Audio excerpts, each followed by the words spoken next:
In this video I will show you step by step how you can fix Snapchat video sound not working. So the first thing we need to do is head over to our settings. There is two ways that we can fix this. So if we go to settings, you want to go all the way down to the bottom and then you want to select apps. Now once we click on apps, you want to scroll down to around S's to find Snapchat. So once we find Snapchat, select it right here. And then from here, what you now need to do is you want to make sure that you have enabled microphone. Once this is toggled on, that is the first step. The second step is to head over to our Snapchat app. So once we head over to our Snapchat, what we now need to do is we need to create a video by clicking and holding down on the record button. Now once we go ahead and create a snap, what we can do is release this.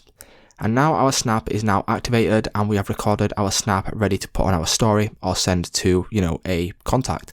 Now what we need to do is we need to go to the right hand side, click on the little speaker icon, and then you want to make sure that you've clicked this on so it is available to play sound. So it's just that simple, guys. That's how you can fix Snapchat video sound not working. If this video did help you out, please leave a like on today's video and I will see you in the next one.